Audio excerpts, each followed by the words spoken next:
ngizocela ukufunda amazwi nje amafishane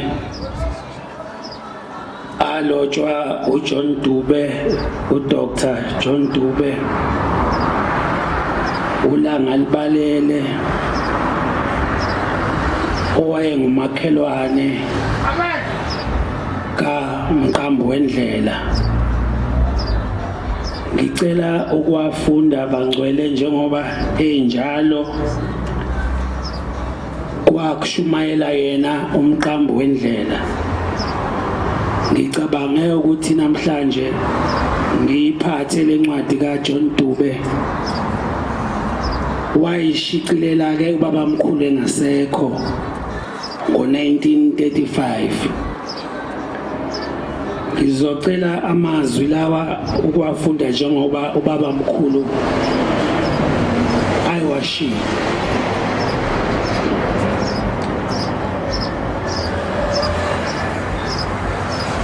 uShembe ufakaza ngokuthunywa kwakhe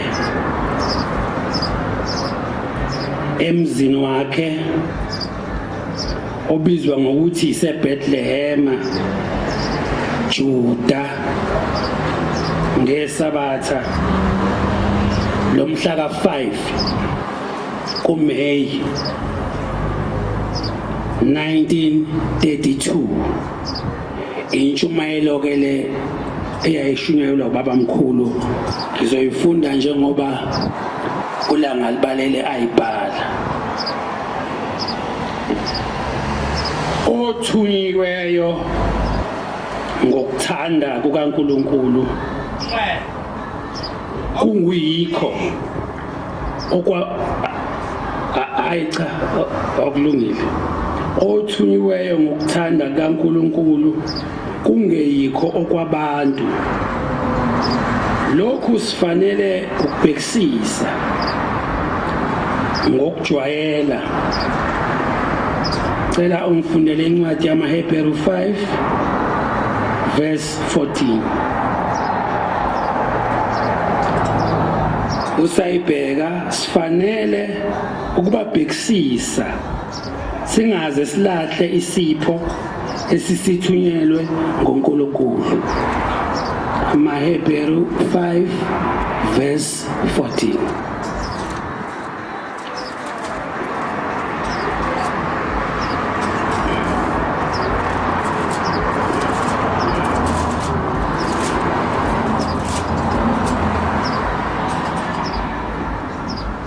Incwadi yamaHebheru 5 verse 14. Incwadi yamaHebheru 5 verse 14.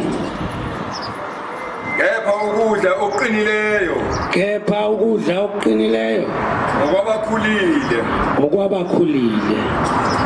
Abafundile ukwazisa ngokujwayela. Abafundile ukwazisa ngokujwayela. Baze bahlukanise okuhle nokubi. Baze bahlukanise okuhle nokubi. Ngiyabonga mntana. Ngizawuqhubeka ke ngifunde amazwi kababamkhulu. Yibo ngibhekela uDeuteronomy 18:18. Ngokuba izwi lithi ngonivezela umprofeti kubazalwane benu. Alishongo bengekho abaprofeti, babe khona. Deuteronomy 18:18. Abafundileyo bahlolisise ngokwejwayele. Ngicela ngifundele uDeuteronomy 18:18. Incwadi kaDeuteronomy 18 verse 18. Incwadi kaDeuteronomy 18 verse 18. Ngiyakubavezela umprofeti kubafowabo. Ngiyakubavezela umprofeti kubafowabo. Abe njengawe. Ngiyakubeka amazwi ami emlonyeni wakhe. Ngiyawubeka amazwi ami emlonyeni wakhe. Ngiyabonga. Qhubeke nencwadi kababamkhulu. Uma uShembe lo othiwa uthumekile namhlanje ethunywe uThixo, nina abafundileyo ake nihlale phansi nihlole imbhalo ngaye ngokuba izwi lithi umprofeti onguye iloyo okulotshwe ngaye. uJesu waprofetha ngaye othunywe uThixo ukuthi ubanjani encwadini. Cela ngibhekele incwadi kaJohn 7 verse 14. Sayibheka ngizoqhubeka. Ufanele uNkulunkulu ukubonakalisa ubukhulu bakhe emhlabeni ukuze kungabikho umuntu ozincomayo. Incwadi kaJohn 7 verse 14. Incwadi kaJohn 7 verse 14. Incwadi kaJohn 7 verse 14. Wathi ngaphakathi komhlangano uJesu wakhuphukela etempelini wafundisa. uJesu wakhuphukela etempelini wafundisa. Qhubeka. Abajuda bamangala bathi uyazi kanjani imibhalo? Uyazi kanjani imibhalo? Lokhu engafundanga na. Ngiyabonga. Ngizawuqhubeka nencwadi kaBaba Mkhulu. Ukuba nani mfundisile ezikoleni zenu, ngabe niyanconywa ngaye. Kodwa ukuba uThixo abonakalise ukuhlakanipha kwakhe, wathuma lo Shembe oyingane ukuba akhulume njengomuntu ohlakaniphileyo nofundisiweyo, kuze kugcwaliseke izwi elakhulunywa nguJesu Kristu enikholwa nguye, ningayizwa into ayishoyo. Okwesibili, abaprofetha ngaye lo uthumekile uthi, ngiyakubonga wena Baba Nkosi yezulu nomhlaba, ngokuba ukufihlile kwabahlakaniphileyo nakwabafundile wakubonakalisa ezinganeni. Ngicela ube ngibhekela incwadi kaMateyu 11 verse 12. Mateyu 11 verse 12. Ngizoba ngiqhubeka namazwi kaBhombela. Mina bazalwane ngithi, ngani mlalela uShembe lo okuthiwa uthumekile namhlanje. Ningamlaleli nje ngendlebe, kodwa ngokuhlola imibhalo njengokusho kukaJesu Kristu. Incwadi kaMateyu 11 verse 25. Yebo, Mateyu 11 verse 25. Ngaleso sikhathi uJesu washumela wathi, ngiyabonga wena Baba, Nkosi yezulu nomhlaba, ngokuba ukufihlile lokhu kwabafundileyo nabahlakaniphileyo. Ngokuba wena ukufihlile lokhu kwabafundileyo nabahlakaniphileyo. Wakubonakalisa ezinganeni. Ngiyabonga. Cela ukuqhubeka nencwadi kaBaba Mkhulu. Wabaphendula wathi uJesu, nxa umuntu ethanda ukwenza intando yakhe, noma ethanda ukwenza intando yakhe, wakwazi ukufundisa kwami ukuthi kuvela kuNkulunkulu. Yini futhi ekuhambeni kwakhe uJesu kashongo ukuthi akaseyokubathuma abanye. Ngaleso sikhathi ngicela ngibhekele incwadi kaJohn 15 verse 26. Uphinde ngibhekele nekaLuka 24 verse 29. Ngizoba ngiqhubeka nje kancane. Bheka incwadi kaJohn 15 verse 26. Ongibhekele nekaLuka 24 verse 29. Amazwi kaBaba mkhulu.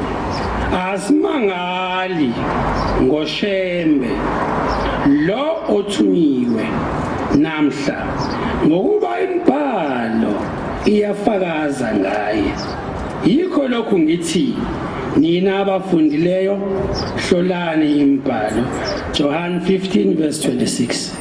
Ncwadi kaJohn 15 verse 26. Ncwadi kaJohn 15 verse 26. Nxa esefikile umthokozisi. Nxa esefikile umthokozisi engiyakumthumela kini evela kuBaba. Engiyakumthumela kini evela kuBaba. Umoya weqiniso. Umoya weqiniso. Uphuma kuBaba. Ophuma kuBaba. Uyena uyakuqinisa ngami. Uyena uqinisa ngami ngiyabonga. Luka 24 verse 29.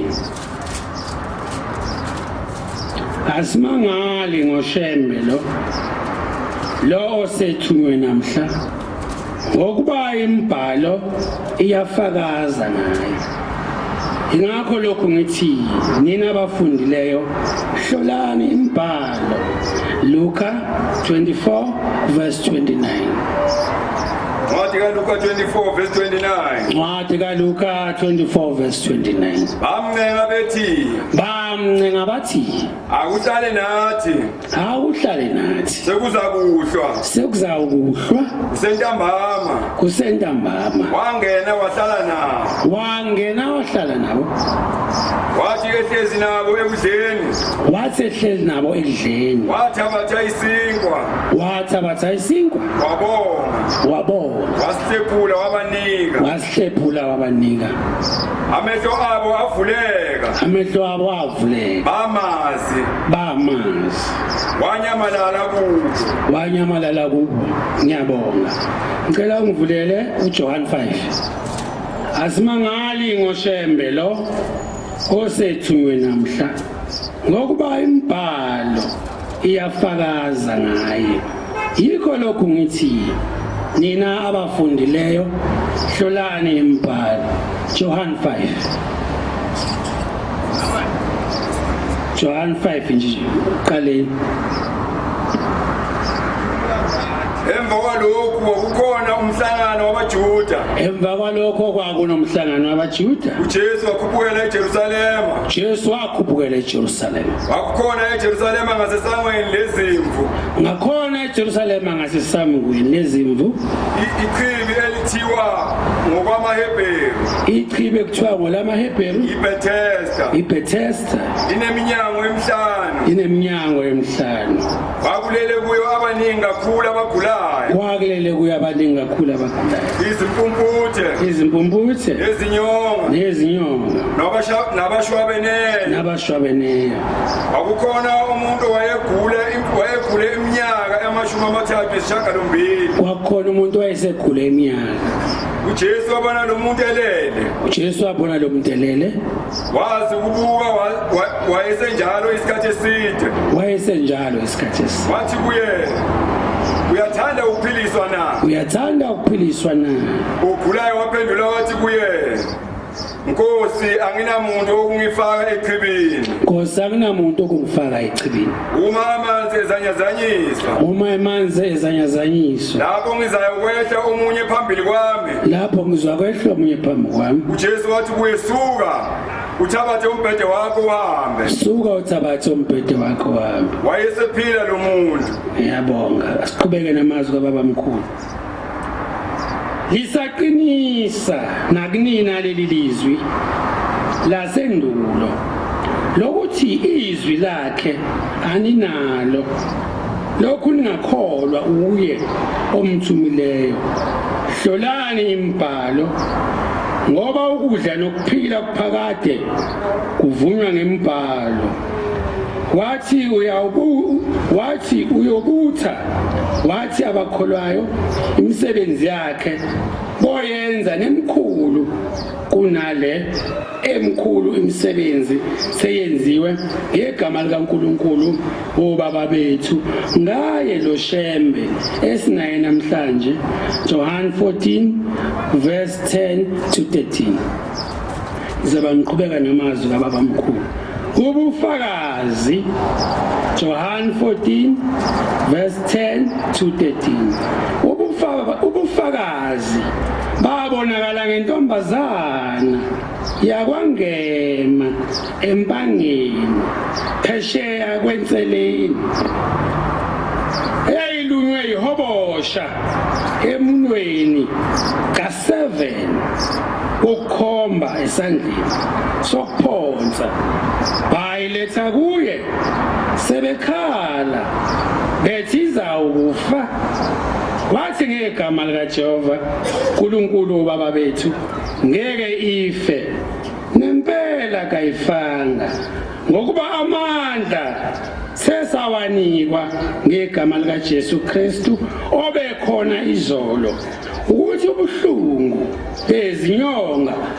bezinyoka abusayukuba namandla namhlanje ngegama likaJesu Kristu. Socela ungifundele uJohn 14 verse 10. Wathi kaJohn 14 verse 10. John 14 verse 10. Awukholwa ukuba ngikubaba. Awukholwa ukuba ngikubaba. Nobaba ukimi na. Nokuba ubaba ukimi na. Lamazwi engikhuluma kini. Lamazwi engikhuluma kini. Angisikhulumeli mina. Kepha ubaba ohleli kimi. Kepha ubaba ohleli kimi. Uyena owenza imisebenzi. Uyena owenza imisebenzi. Ngiyabonga. Mark 16 verse 18. Mazwi kababa mkhulu. Ngokuba amandla sesawanikwa ngegama likaJesu Kristu obekhona izolo uthi ubuhlungu bezinyoka akusiyakuba namandla namhlanje ngegama likaJesu Kristu. Mark 16 verse 18. Ngizoba ngiqhubeka namazwi kababa mkhulu. Wakhuluma kuNkulunkulu wathi kuze kugcwaliseke inkosi okwashunyelwa ngoJesu Kristu umprofeti waseNazaretha. Mark 16 verse 18. Wathi kaMarko 16 verse 18. Mark 16 verse 18. Baphathe izinyoka uma bephuza into ebulalayo bangabi nacala babeke izandla phezulu kwabagulayo basinde. Wathi inkosi sekhulumile nabo yamkelwa ezulwini yahlala ngasekunene sikaThixo. Ngiyabonga. Wakhuluma kuNkulunkulu wathi ukuze kugcwaliseke inkosi okushunyelwa nguJesu umprofeti waseNazaretha ukuthi ngegama lakhe siyophatha izinyoka singabi nalutho. Wayiphatha enqebeni yentombazana ngegama likaJesu Kristu yasinda. Ikhona namhlanje singofakazi thina.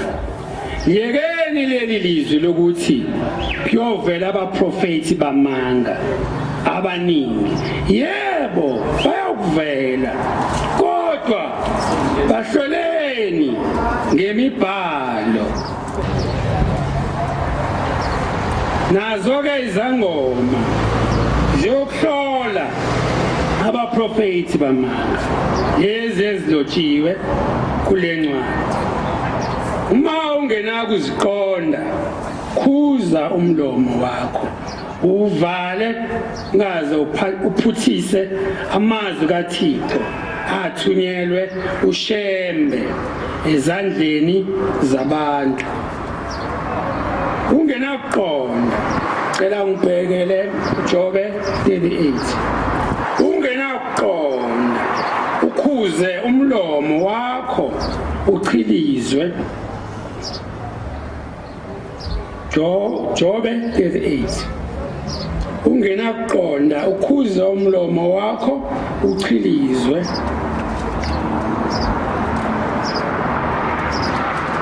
ebugagwini lokukhuluma okunika kuqala. Lokhu ukusho kwasho ukuthi uShembe lo esinaye namhlanje ungumprofeti wamangana cha. Usho uJesu engashongo ukuthi akukho ngithumela. Job 38.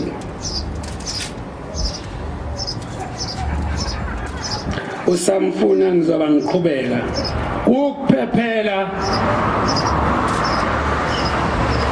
ukuphephela kukaShembe.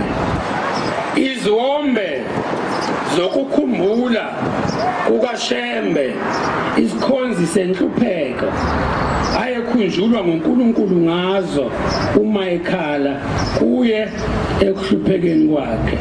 Yilezi Jobe 38. Wathi kaJobe 38. uJehova waphendula uJobe ezivunguvungwini wathi uJehova waphendula uJobe ezivunguvungwini wathi ubani lo ophuthisa icebo ngamazwi ubani lo ophuthisa ubani ophuthisa icebo ngamazwi engenakuqonda ubani ophuthisa icebo ngamazwi engenakuqonda bopha ukhalo lwakho njengendoda ngokuba ngiza kukubuza ungiphendule ngiyabonga.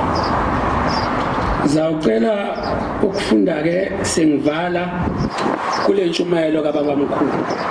Isiwombe sesibili engibonga ngaso ophezulu konke yilesi: ekuthengeni kwami indawo okuthiwa kusentanda nenye okuthiwa iseBethlehem Juda, okwakhiwe kuyo manje umuzi wokudumisa ophezulu konke, neyaseThemba okwakhiwe kuyo umuzi wabafelokazi.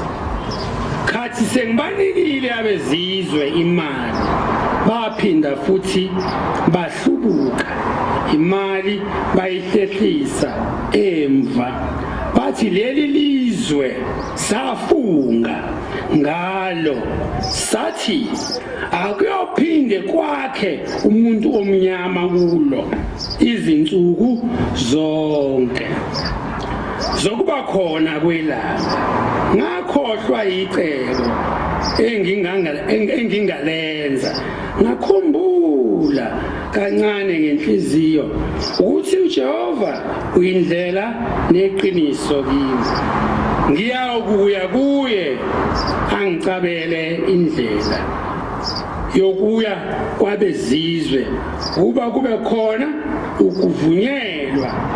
Ngaya koncusa konezindlebe zokuzwa abadabukileyo owayengafanele ukulalela mina soni, nokho wangilalela wanginika isithembiso esihle esaqeda usizi enhlizweni yami. Wathi yethemba mntanami, ngiyakunikela esandleni sakho nembala laphetha kimi phezu kokufunga kwabo bethi alisoze laba lo muntu omnyama. Ngiyabonga, Inkosi inibusise.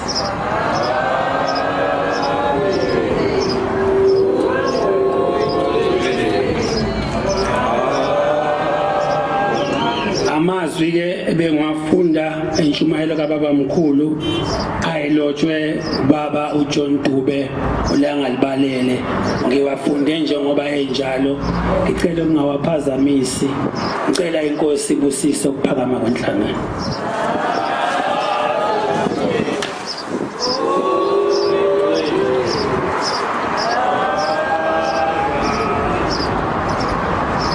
Sizawuvala inkonzo yeSabatha lasemini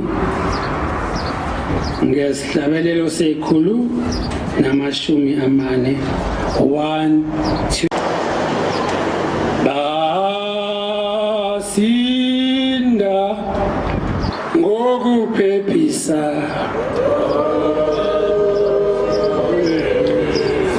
ngokuphephisa abamba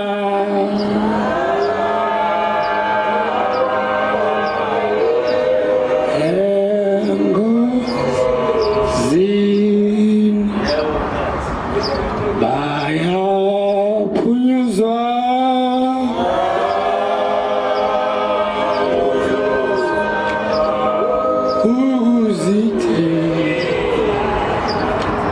kuzithela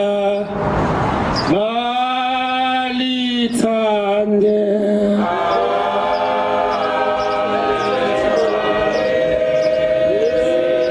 eliza ngiyahamba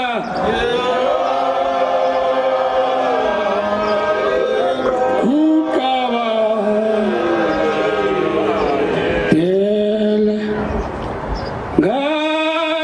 hallelujah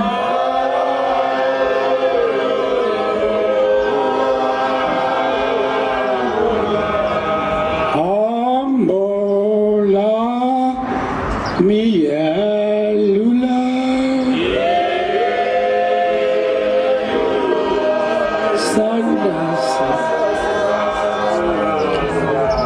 sandla sakho ulubusise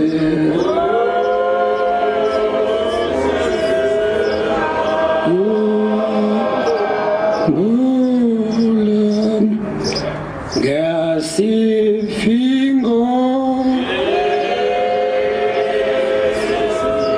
sifingo sogusa ngiyangena cela ngibhekele imoto kaNdlunkulu ngibekele yanto ngale kwayo amini amasango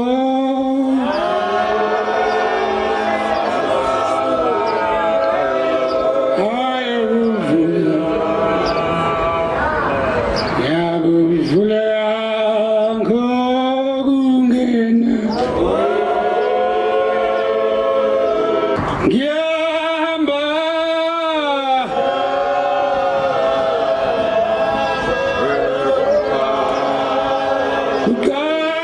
ukabathele ngalolu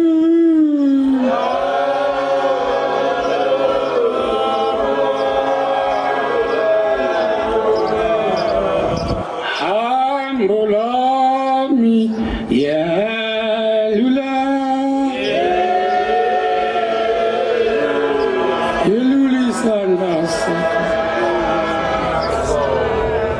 sandla sakho lubusise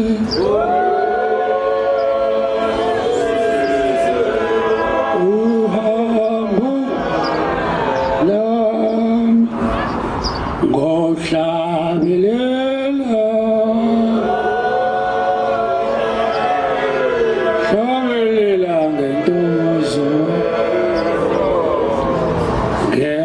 ngentokozo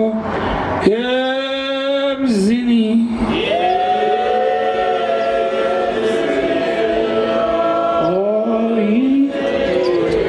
oyidwele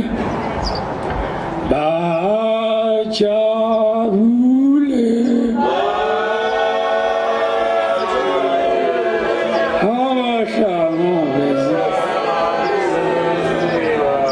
abahlangabezi bami ngokungena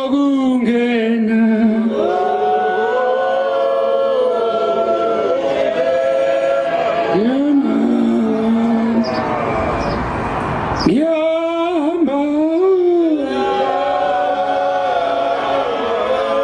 wekukabathele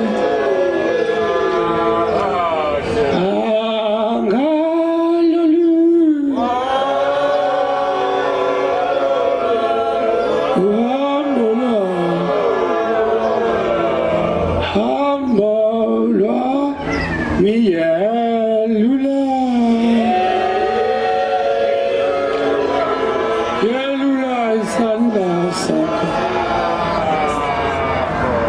Sandla sakho ulusise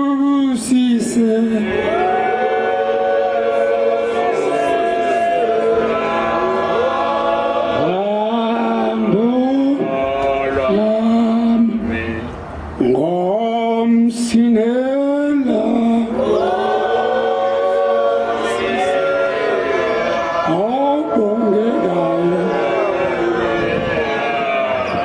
awubongekayo ngingase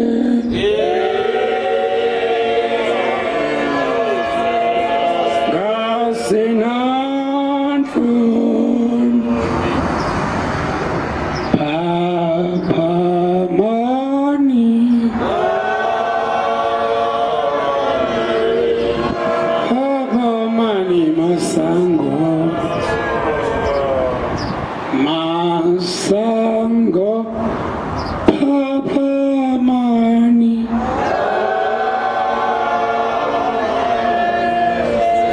Singe Gyahamba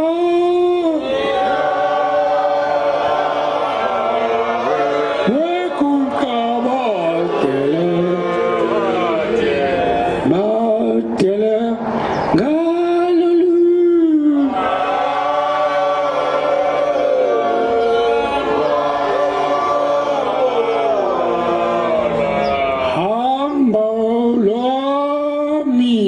yeah,